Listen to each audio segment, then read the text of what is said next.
GMRC 4, Quarter 3, Week 7. Matatag Curriculum. Para sa nilalaman, pagpapanatili ng kalinisan sa kapaligiran katuwang ang kapwa upang makaiwas sa mga sakit.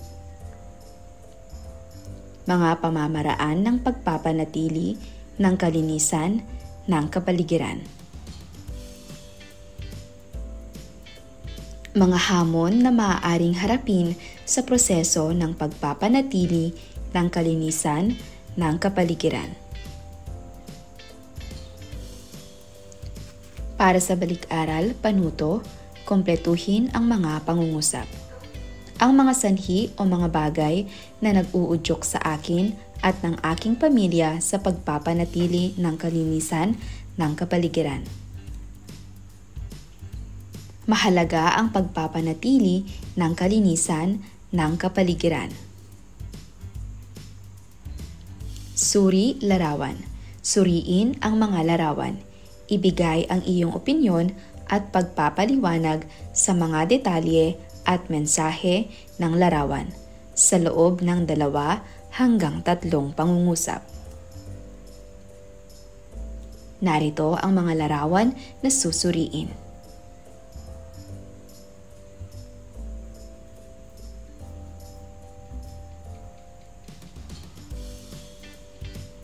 Atin namang talakayin ang mga pamamaraan ng pagpapanatili ng kalinisan ng kapaligiran.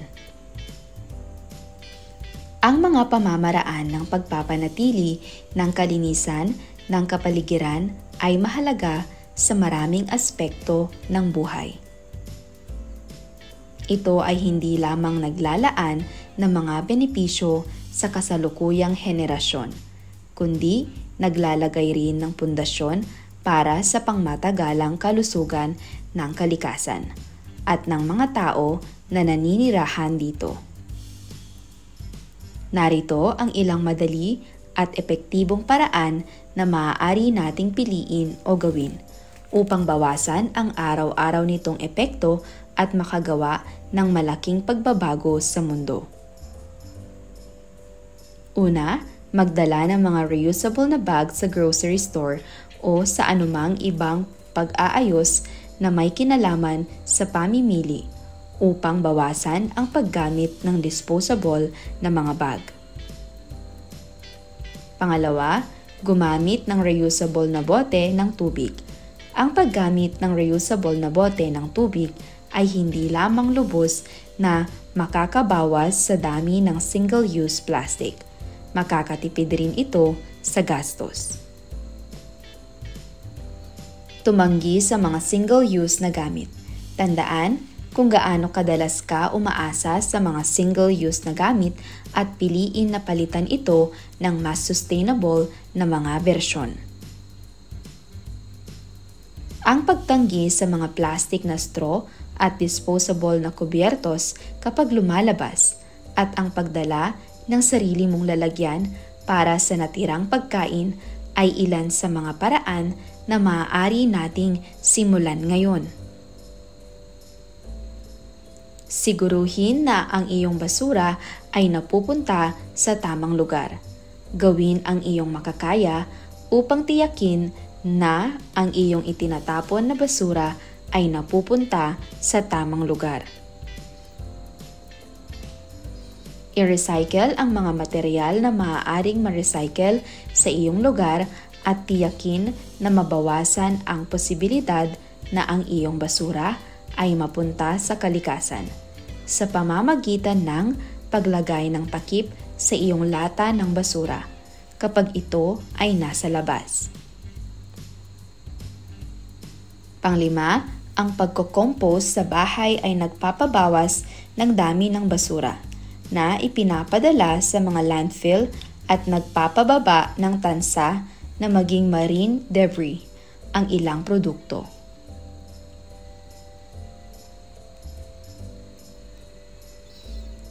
Para sa gawain bilang isa, magbigay ng 3 aktibidad na naranasan mong gawin kasama ang inyong pamilya at mga kamag-aral para mapanatili ang kalinisan ng sumusunod.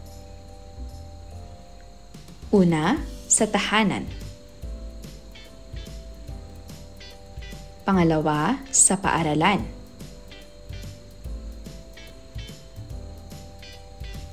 Mahalaga ba na katulong ang bawat kasapi ng pamilya at paaralan sa pagpapanatili ng kalinisan? Bakit? Basahin ang kwento. Batay sa kwento, bumuo ng sariling kahulugan sa mga ibinigay na mga salita sa unang hanay. Sa ikalawang hanay, sagutin ang mga tanong na nakapaloob dito. Maikling kwento. Baha, dulot sa basura.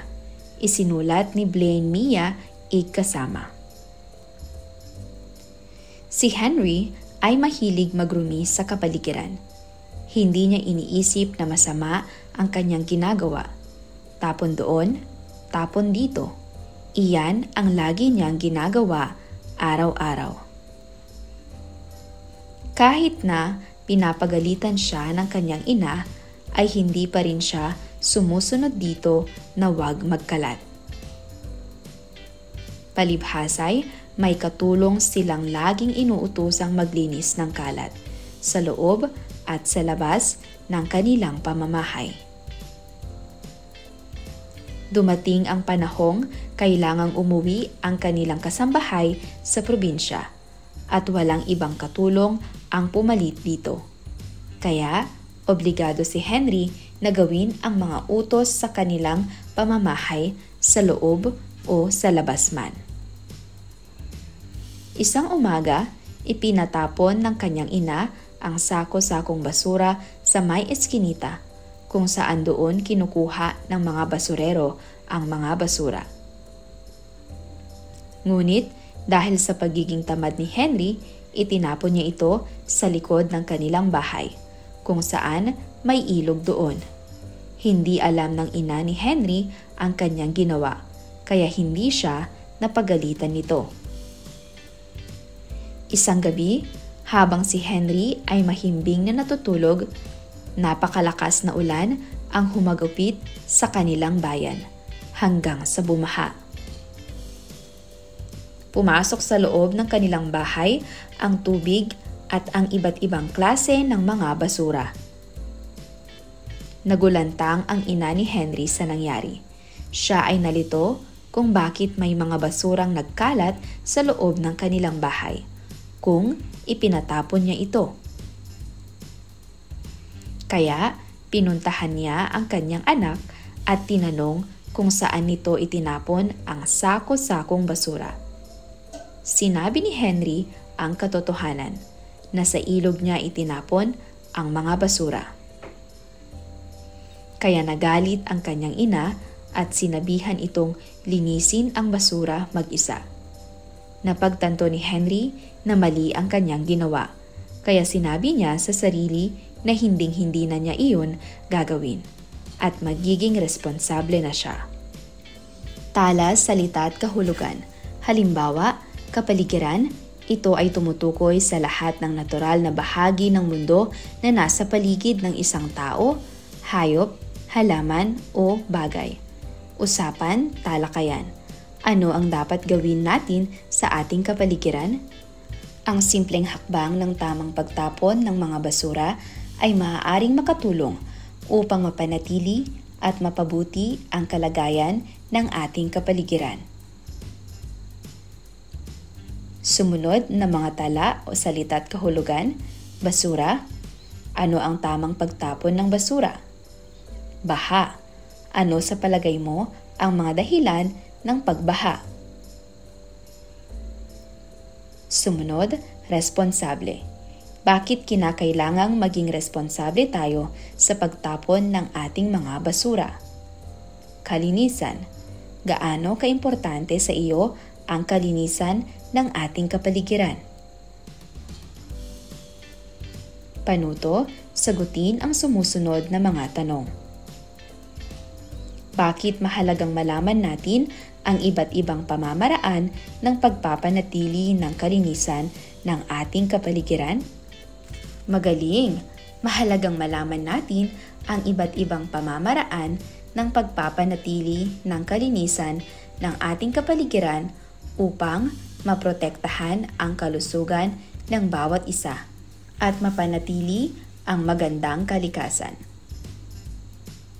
Magbigay ng isang konkretong gawain na maiaambag mo sa pagpapanatili ng kalinisan ng ating kapaligiran. Paano mo ito gagawin? Isang konkretong gawain ay ang paghihiwalay ng mga basura. Gagawin ko ito sa pamamagitan ng pagtatapon ng mga recyclable at non-recyclable na basura sa tamang lalagyan. Mga hamon na maaaring harapin sa proseso ng pagpapanatili ng kalinisan ng kapaligiran. Ang mga hamon na maaaring harapin sa proseso ng pagpapanatili ng kalinisan ng kapaligiran ay hindi madali. Kinakailangan ang kolektibong pagkilos kasama ang kapwa, iba't ibang sektor at organisasyon, at edukasyon sa pagtatagumpay sa pagpapanatili ng kalinisan ng ating kapaligiran. Ang sumusunod ay maaaring mga hamon. Una, ang kakulangan ng sapat na kaalaman at kamalayan sa kahalagahan ng pangangalaga sa kapaligiran ay maaaring maging hadlang sa pagpapalaganap ng mga programa para dito. Pangalawa, ang hindi sapat na pondo para sa mga proyektong pangangalaga sa kapaligiran tulad ng recycling at pamamahala ng basura ay maaaring maging hadlang sa matagumpay na pagpapatupad ng mga hakbang. Pangatlo, ang iligal na pagmimina ng likas na yaman gaya ng iligal na pagputol ng kahoy at minerya ay nagdudulot ng pinsala sa kalikasan at maaaring magdulot ng pagkakaroon ng problema sa pangangalaga sa kalinisan. Ang hindi paggamit o kawalan ng teknolohiya para sa epektibong pamamahagi ng impormasyon tungkol sa pangangalaga sa kapaligiran ay maaaring maging sagabal. Ang hindi maayos o kakulangan ng koordinasyon sa pagitan ng iba't ibang sektor at ahensya ng lipunan ay maaaring magbunga ng hindi epektibong pangangasiwa sa kalinisan ng kapaligiran. Ang hindi pagpapahalaga sa kahalagahan ng pangangalaga sa kalikasan sa mga patakaran ng pamahalaan at komunidad ay maaaring maging hamon sa pangmatagalang pagpapabuti. Ang pangangailangan sa pang-ekonomiyang pag-unlad at komersyalisasyon ay maaaring maging sagabal sa pagpapanatili ng kalinisan, lalo na kung may mga industriya na hindi sumusunod sa mga patakaran para dito. Ang epekto ng climate change tulad ng pagtaas ng temperatura at pag-ulan ay maaaring magdulot ng mas malupit na pagsubok sa pagpapanatili ng kalinisan ng kapaligiran. Ang kakulangan ng edukasyon tungkol sa mga paraan ng wastong pangangalaga sa kalikasan at kahalagahan nito ay maaaring maging hadlang sa aktibong pakikiisa ng komunidad.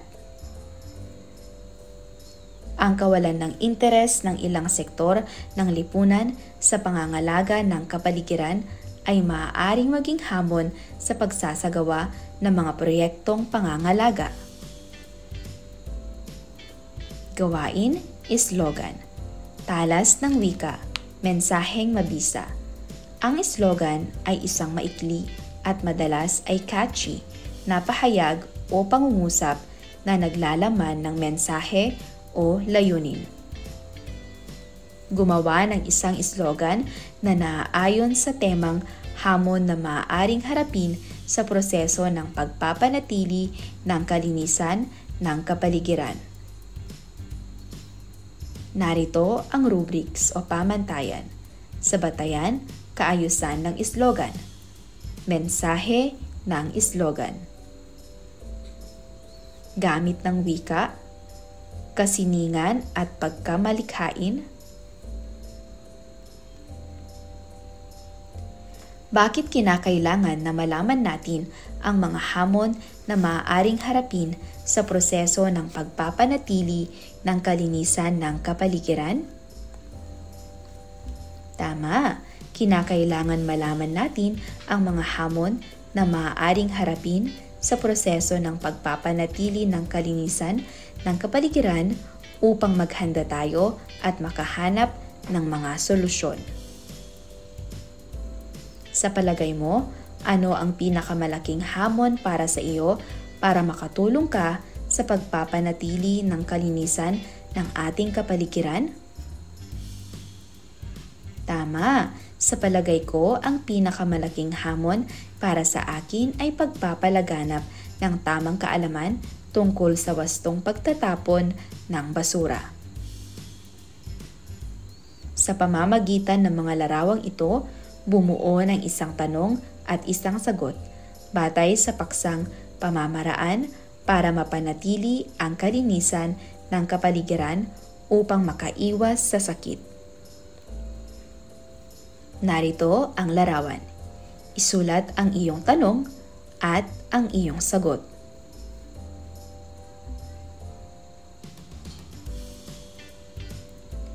Para naman sa pangalawang larawan.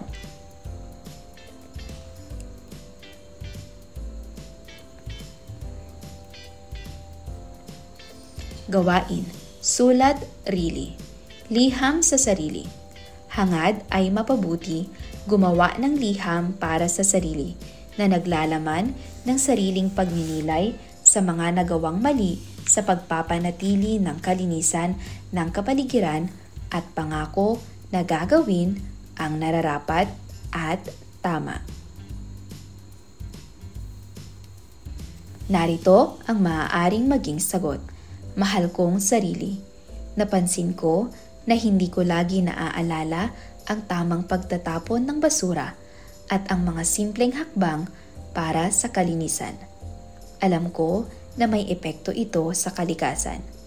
Pangako ko na magiging responsable ako sa pagtatapon ng basura at mag-iingat sa mga gawain ko para mapanatili ang kalinisan ng kapaligiran. Nagmumula sa akin ang pagbabago. Pangako ko, Timothy. Buuin ang mga konsepto ng talata. Punan ng tamang sagot ang bawat pangungusap. Piliin ang angkop na salita na nasa loob ng panaklong at isulat ito sa sagutang papel.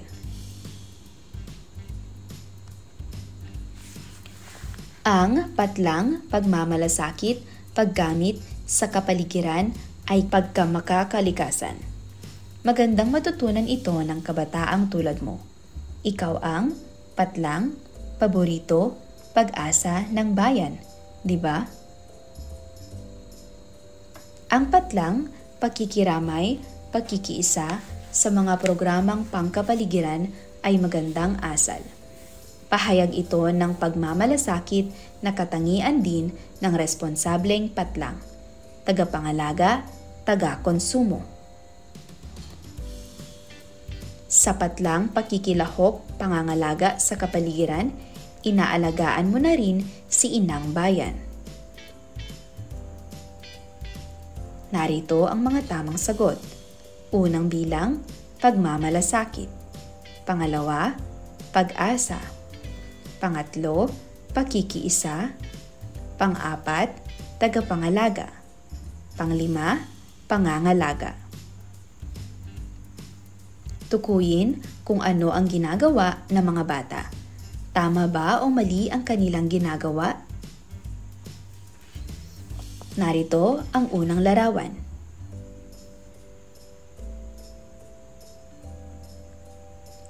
Pangalawang larawan.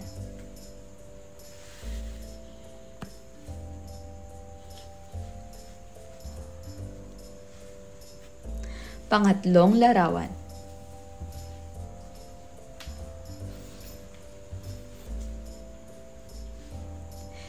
Gumuhit ng simpleng bagay na nagpapakita ng pagsuporta at pagtaguyod sa nasabing ordinansa. Ipaghambing ang dalawang larawan. Alin sa mga sumusunod ang dapat mong gawin?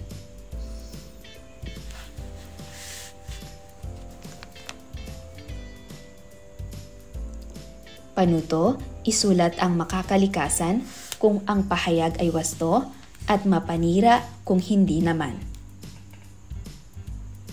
Una, ang kakulangan ng sapat na kaalaman at kamalayan sa kahalagahan ng pangangalaga sa kapaligiran ay maaaring maging hadlang sa pagpapalaganap ng mga programa para dito.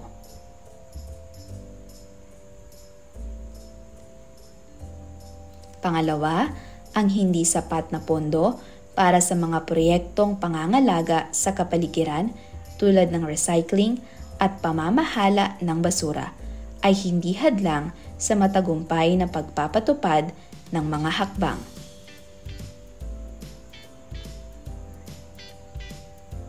Pangatlo, ang iligal na pagmimina ng likas na yaman gaya ng iligal na pagputol ng kahoy at minerya ay hindi nakakaapekto sa kalikasan at hindi nakakahadlang sa pangangalaga ng kalinisan. Pang-apat, ang hindi paggamit o kawalan ng teknolohiya para sa epektibong pamamahagi ng impormasyon tungkol sa pangangalaga sa kapaligiran ay hindi isang sagabal. Panglima, ang pangangailangan sa pang-ekonomiyang pag-unlad at komersyalisasyon ay maaaring maging sagabal sa pagpapanatili ng kalinisan, lalo na kung may mga industriya na hindi sumusunod sa mga patakaran para dito. Narito ang mga tamang sagot. Una, makakalikasan. Pangalawa, mapanira. Pangatlo, mapanira. Pang-apat, mapanira. At panglima, makakalikasan. Magbigay ng isang hamon o problemang pangkapaligiran sa inyong tahanan o paaralan. Magbigay ng 3 paraan upang masolusyonan ito.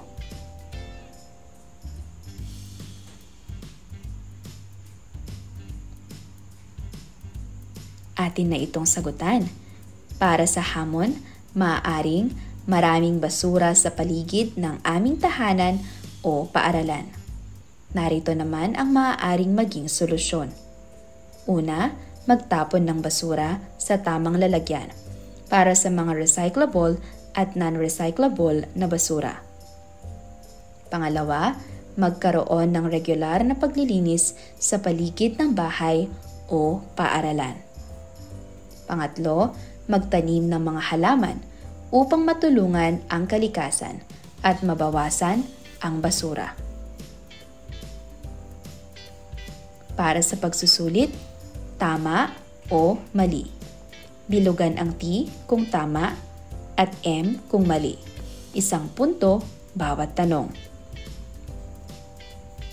Unang bilang, sa pamamahala ng basura tulad ng recycling, kailangan ang sapat na pondo para sa mga proyektong pangangalaga sa kapaligiran.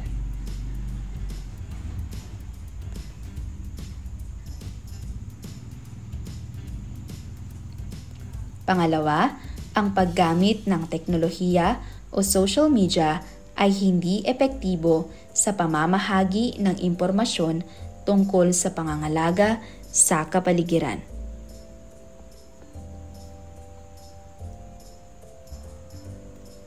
Pangatlo, kinakailangan nating sundin ang mga patakaran ng pamahalaan at komunidad sa pangangalaga ng kapaligiran.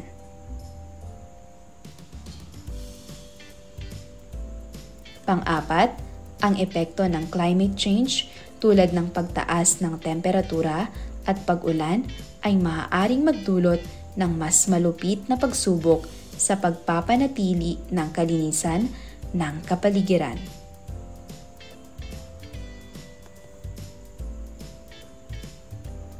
Panglima, ang pagtanggi sa mga plastic na straw at disposable na kubyertos kapag lumalabas at ang pagdala ng sarili mong lalagyan para sa natirang pagkain ay ilan sa mga paraan na maaari nating simulan ngayon.